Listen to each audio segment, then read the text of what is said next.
YouTube channel. अब हम हमारी एनटीटी की अगली क्लास स्टार्ट करने जा रहे हैं। जो हमारा अगला चैप्टर है यूनिट 2 का, वो है हेरिडिटी एंड इन्वायरमेंट, यानी वंशानुक्रम एवं वातावरण सॉरी, ठीक है। तो इसके अंदर सबसे पहले हम ये देखते हैं कि हेरिडिटी यानी कि वंशानुक्रम होता क्या है। वंशानुक्रम व्यक्ति के जन्मजात व्यक्तित्व गुणों की समष्टि है, एक सृष्टि करता है, बताता है कि माता पिता कैसे थे और उसने अपने पूर्वजों से कौन कौन से गुण लिए हैं। कुछ शारीरिक गुण होते हैं जो हमें हमारे वंशजों से पूर्वजों से मिलते हैं, उसी चीज़ को हेरिडिटी कहा जाता है, यानी कि जेनेटिक्स कहते हैं उसी चीज़ को। जो हमें हमारे पूर्वजों से शारीरिक, मानसिक या फिर हमारे कुछ भीतरी गुण होते हैं, जो बहुत सी बार हमने ये चीज़ सुनी होगी ना कि ये तो अपने दादा पे गया है या फिर ये अपनी दादी पे गई है, इसके दादा ऐसे थे तो ये भी ऐसा है। तो वो जो गुण होते हैं, जिन चीज़ों की बात होती है, वो होती है हमारी हेरिडिटी यानी कि वंशानुक्रम, यानी हमें हमारे पूर्वजों से कौन कौन से गुण मिले हुए हैं। तो उन्हीं के बारे में अब हम आगे पढ़ेंगे। इनमें से मैं आपको बता देती हूँ कि हेरिडिटी के बारे में यानी वंशानुक्रम के बारे में थॉमसन का कहना था कि हेरिडिटी एक कन्वीनियंट टर्म है जेनेटिक्स की, जो हमारी सक्सेसिव जनरेशंस के बारे में हमें बताती है, यानी कि हमारे पूर्वजों के बारे में जो चीज़ हमें बताती है, उस टर्म को डिफाइन किया गया था हेरिडिटी के रूप में। उसी के अलावा जेम्स ड्रेवर ने कहा था कि माता पिता के जो शारीरिक एवं मानसिक लक्षण होते हैं, वो संतानों में संक्रमित होना ही वंशानुक्रम है सॉरी, यानी कि जो गुण हमें हमारे माता पिता से जेनेटिकली मिलते हैं, वो है हेरिडिटी, ठीक है। अब हम देखते हैं कि हेरिडिटी की लॉज क्या है, यानी कि वंशानुक्रम की कुछ नियम होने चाहिए। उसके नियम क्या क्या हैं? सबसे पहला जो नियम है वो है लॉ ऑफ रिसेम्बलेंस और या फिर लॉ ऑफ आइडेंटिटी, यानी कि समरूपता अथवा पहचान का नियम। पहचान के बारे में बताता है जो हमें पहला नियम है।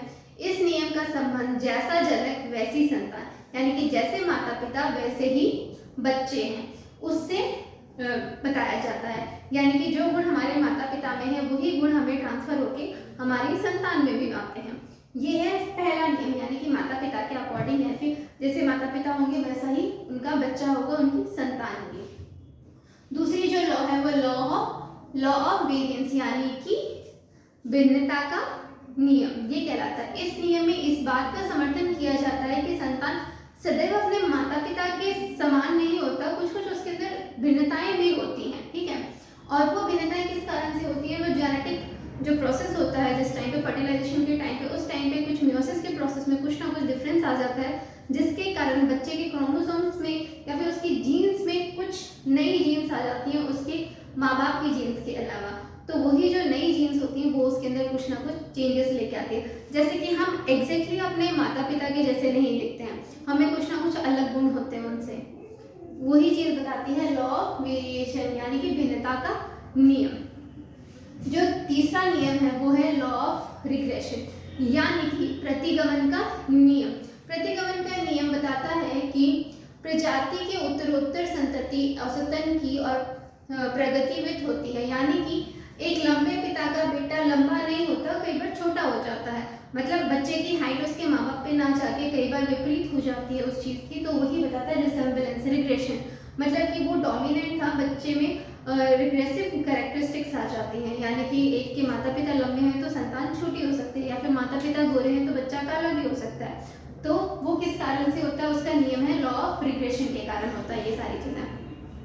अब इसमें जो हमारा अगला पॉइंट है वो है वातावरण क्या होता है। ये तो हमने बात की हेरिडिटी की, यानी कि अनुक्रम की बात कर ली हमने, ठीक है, वंशानुक्रम की बात हो गई हमारी। अब हम जो बात करेंगे वो है इन्वायरमेंट की, ठीक है। इन्वायरमेंट यानी कि वातावरण। अब वातावरण क्या होता है? जैसे कि अभी तक हमने देखा, वातावरण का मतलब होता है कि हमारे आसपास का माहौल कैसा है, हमारे आसपास किस तरीके का माहौल है, क्या वातावरण है, क्या एटमॉस्फेयर है, वो ही बताता है। तो उसी के लिए वातावरण का समानार्थक जो शब्द आता है वो आता है पर्यावरण, ठीक है। हमारे आस पड़ोस का पर्यावरण कैसा है उसके बारे में बताया जाता है। इसके अलावा मैं इसमें बता दूं आपको, जो गुडवर्थ थे या फिर जो मार्कस थे, उन्होंने बताया था वातावरण में वे सभी बाहरी कारक आ जाते हैं जिन्होंने व्यक्ति को जीवन प्रारंभ करने के समय से प्रभावित किया होता है। यानी कि इसमें वुडवर्ड एंड मार्कस। वुडवर्ड और मार्कस ने कहा था कि इसमें वो सारे कारक आते हैं जिन्होंने बच्चे को कारक जो जीवन पे प्रभाव डालते हैं, जीवन के प्रारंभ से प्रभाव डालते हैं।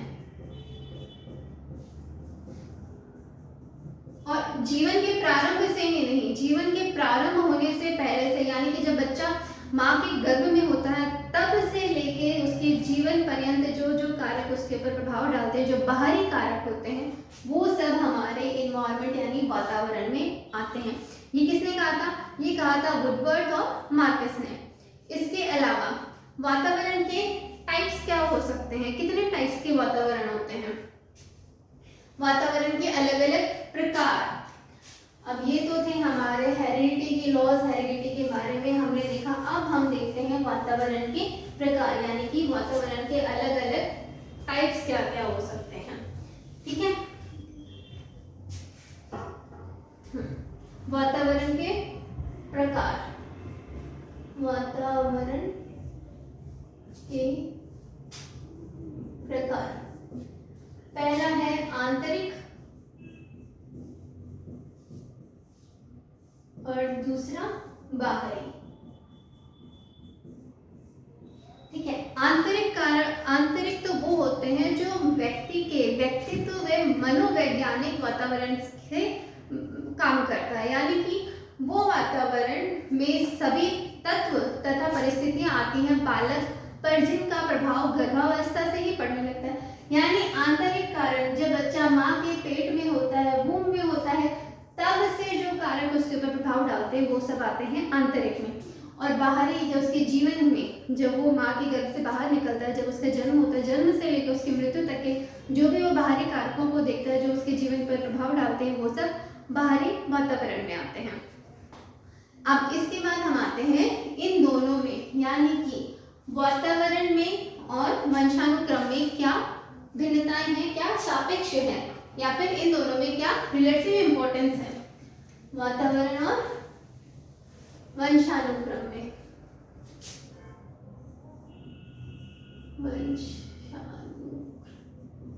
वातावरण एवं वंशानुक्रम में रिलेटिव इंपॉर्टेंस।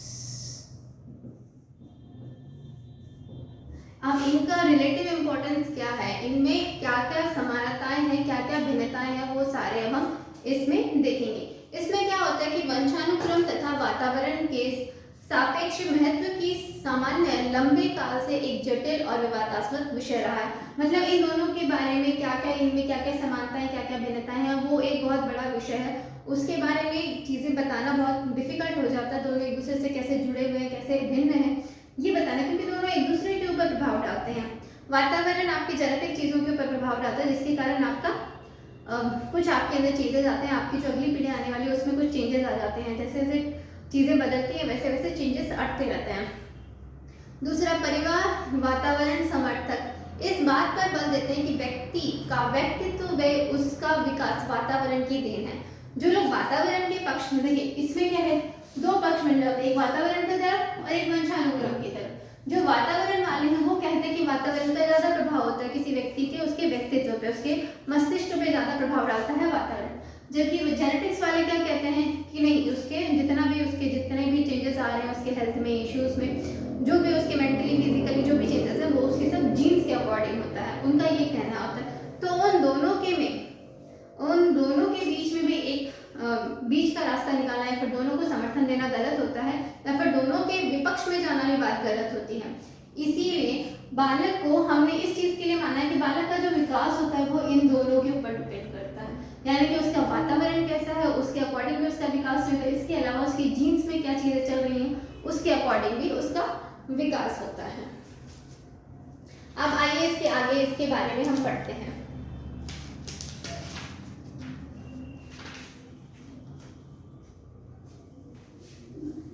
अब हम देखते हैं कि रोल ऑफ हेरिडिटी।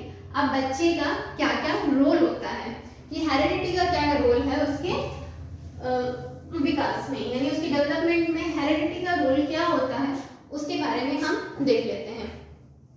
ठीक है, और वातावरण का अलग रोल होता है। यहाँ पे हेरिडिटी का रोल लिखती हूँ मैं,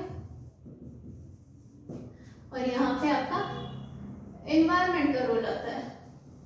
ठीक है, इन दोनों के अलग अलग रोल हैं आपके डेवलपमेंट के ऊपर। तो सबसे पहले हम देखते हैं हेरिडिटी के क्या क्या रोल होते हैं। इसके अंदर ये होता है कि कई शोधकर्ताओं ने इसको बताया है कि बहुत प्रयोगात्मक चीजें हैं जो व्यक्ति के विकास के अंदर बहुत ज़्यादा प्रभाव डालते हैं, उसके बारे में पता चलता है। उन्होंने एक बहुत बड़े साइंटिस्ट थे, उनका नाम था टायरन था। उन्होंने 1940 में चूहे को बुद्धिमान और मनुष्य को मूर्ख, इन दोनों मतलब चूहों को बुद्धिमान और मूर्ख दो में डिवाइड किया था। मतलब चूहों की उन्होंने दो कैटेगरी बनाई थी, एक बुद्धिमान और एक दूसरा मूर्ख था। उन दोनों की 8 पीढ़ियों के ऊपर उन्होंने रिसर्च किया था, और उसके बाद में उन्होंने क्या पाया कि जो बुद्धिमान चूहे थे ना, उनके वंशज भी बुद्धिमान थे, जबकि उनके जो पूर्वज थे वो भी बुद्धिमान थे, और उनके वंशज जो हुए ना वो भी सब बुद्धिमान थे। जबकि जो मूर्ख चूहे थे, अब आप ये पूछेंगे कि चूहों में मूर्ख और बुद्धिमान कैसे पता चलता है? जैसे इंसानों में हमें पता चलता है ना उनकी हरकतों से, वैसे ही हमें चूहों में भी पता चलता है कि कौन बुद्धिमान है और कौन मूर्ख है। तो उसी के अकॉर्डिंग उन्होंने बुद्धिमान और मूर्ख दोनों चूहों के अलग अलग ग्रुप बनाए और दोनों की 8 पीढ़ियों के बारे में स्टडी किया। तो उन्होंने ये पाया कि 8 पीढ़ियों में जो बुद्धिमान चूहा था उसकी जो वंशज हुए वो भी सारे बुद्धिमान ही थे। ठीक है, और भाई चौथी पीढ़ी के बाद आपको पता चल जाता है कि उसके जो पूर्वज थे वो तो बुद्धिमान थे, वो भी बुद्धिमान, और उसके आगे आने वाले जो वंशज हुए वो भी सब बुद्धिमान थे। जबकि जो मूर्ख था वो भी मूर्ख, उसके वंशज भी मूर्ख हुए। तो ये हमें क्या बताता है, हेरिडिटी की मीन्स मतलब डेवलपमेंट कैसा होना चाहिए। अगर किसी के अगर किसी के पूर्वज बुद्धिमान है तो वो बच्चा भी बुद्धिमान होगा। ठीक है, उसके बशर्ते उसको जो एनवायरनमेंट मिल रहा हो वो भी वैसा ही मिलना चाहिए जैसे वो उसके पहले पूर्वजों को मिला हुआ है, तो वो भी वैसे ही बुद्धिमान रहेगा। ठीक है, ये चीज होती है। अब इसके बाद आते हैं हमारा कि हम देखते हैं कि इन्वायरमेंट का रोल क्या है, कि इन्वायरमेंट किस तरीके से काम करता है। ठीक है, इन्वायरमेंट में सामान्य वातावरण का प्रभाव कैसा होता है। कुछ लोगों ने स्पष्ट कहते हैं कि वातावरण में परिवर्तन लाने से जीवन की प्रजाति संबंधी विशेषताओं में भिन्नताएं प्रकट हो जाती हैं। जैसे कि अब जैसे जो वातावरण चल रहा है, अगर उसके अंदर हम रहें तो बहुत सी बार ऐसा होता है कि धीरे धीरे कुछ चेंजेस आने स्टार्ट हो जाते हैं हमारे अंदर वातावरण के कारण। जो जितनी भी सारी हमारे पास जो स्पीशीज है उनके अंदर कुछ चेंजेस आने, जो प्रजातियां हैं उनमें कुछ चेंजेस आने लगते हैं। जैसे कि फ्रूट फ्लाई है, उनकी ऐसे होता है कि जो पहली फ्रूट फ्लाई थी उनकी टांगों का अतिरिक्त युग्म विकसित हो गया था, मतलब उनमें एक अतिरिक्त कोई चीज डेवलप हो गई थी। पहले वो चीज कैसी थी और धीरे धीरे करके वातावरण के अकॉर्डिंग यानी इन्वायरमेंट के अकॉर्डिंग उनमें चेंजेस आने स्टार्ट हो गए। उनमें कुछ नई ही चीजें, कुछ नया मॉडिफाई होना स्टार्ट हो गया था, जिसके कारण उनकी शेप और साइज चेंज हो गई थी। इसके अलावा अगर हम देखें तो कुछ ध्रुवीय प्रदेशों में सफेद खरगोश का सफेद होना सामान्यतः उसकी परंपरागत प्रतीक समझा जाता था, परंतु धीरे धीरे क्या होने लगा कि वो पोषित किए जाने लगे और उसके बाद एक कमरे में ऐसे प्रकाश लगाया गया और उनका पालन पोषण किया गया, तो वो अपनी परंपरा को छोड़ के उनका ना रंग चेंज हो गया, वो उनका एनवायरनमेंट। जैसे अब ध्रुवीय प्रदेश वहाँ पे तो यूजुअली बर्फबारी होती रहती है, तो वहाँ से लाके हमने सफेद खरगोश के ऊपर रिसर्च किया, उनको एक कमरे में बंद करके रखा, वहाँ पे लाइट खूब रखी, तो धीरे धीरे उन खरगोश का कलर चेंज हो गया, यानी कि वो व्हाइट से वो डार्क कलर के होने लग गए। तो इससे पता चलता है कि इन्वायरमेंट का भी उनके ऊपर प्रभाव पड़ता है, कि उनके अंदर कुछ कुछ चेंजेस आने लगते हैं। किसके कारण? इन्वायरमेंट के कारण। जबकि वो बुद्धिमान, हमारा मेंटल कैसा है, हमारी जेनेटिक्स कैसी है, वो प्रभाव डालता है हमारे हेरिडिटी पे, जो हमारे डेवलपमेंट के ऊपर बहुत ज़्यादा प्रभाव डालते हैं। यानी कि अगर हम दोनों चीज़ों को देखें तो हमारे इन्वायरमेंट और हमारी हेरिडिटी दोनों ही हमारे विकास के लिए बहुत ज़्यादा जिम्मेदार हैं, दोनों बहुत ज़्यादा हमारे लिए काम करते हैं। ठीक है, ये तो थी इन दोनों के बीच की बातें जो हमारे विकास में हमारी मदद करते हैं। अब हम आगे के जो पॉइंट देखते हैं उसके अंदर क्या है, जो वातावरण होता है वो हमारे बौद्धिक विकास पर बहुत प्रभाव डालता है। उसके कारण बौद्धिक विकास पर वातावरण के प्रभाव के संबंध में अनेक अध्ययन हुए हैं, बहुत सारे लोगों ने बहुत सारी स्टडीज की हुई है, उनके बहुत सारे अलग अलग नतीजे भी आए हुए हैं। उन्हीं के अनुसार ये कहा गया कि प्रत्येक जाति की अपनी अलग परंपरागत शक्तियाँ होती हैं, फिर क्षमताएं होती हैं जिनके अकॉर्डिंग बच्चे के अंदर कुछ चेंजेस आते रहते हैं। क्षमताओं के दैहिक आधार गुणसूत्रों तथा जीन्स के विद्यमान होते हैं। इन क्षमताओं का विकास वातावरण से पर्याप्त उत्तेजकों के स्वभाव एवं प्रकार पर निर्भर करता है। यानी कि उनकी जीन्स पे जो कुछ भी रहता है वो किसके अकॉर्डिंग चेंज होता रहता है, धीरे धीरे इन्वायरमेंट के अकॉर्डिंग चेंज होता रहता है और स्पीशीज अपना कलर, वेट, साइज सारी चीजें चेंज करते रहते हैं। तो वैसे ही कहा गया है कि जो ऑर्गेनिज्म होता है आपका, ओ फॉर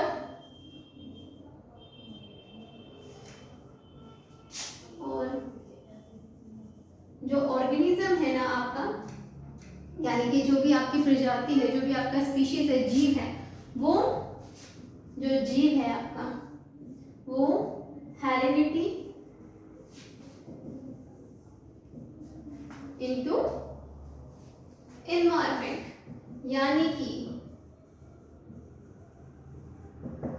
जो आपका जीव है उसका विकास किन चीजों पर डिपेंड करता है, वो हेरिडिटी पे और उसके बाहरी इन्वायरमेंट पे। इन दोनों चीजों के प्रभाव से या फिर इन दोनों चीजों के कारण ही इसका संपूर्ण विकास हो पाता है और वो एक अच्छा जीवन जी पाता है।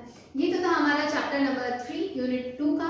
अब हम अगले चैप्टर की तरफ बढ़ेंगे जो हम कल स्टार्ट करेंगे उसकी क्लास हमारी। लेकिन आप सब लोगों से दरख्वास्त ये है कि आप लोग प्लीज़ अपने अपने कोऑर्डिनेटर से कांटेक्ट कीजिए और उनसे पता लगाइए कि उनके पास सीट अवेलेबल है या नहीं, ताकि आप अपने एग्जाम्स वगैरह जल्दी दे पाएँ, ताकि आपको आपका डिप्लोमा जल्दी मिल जाए। Thank you so much and take care, bye bye.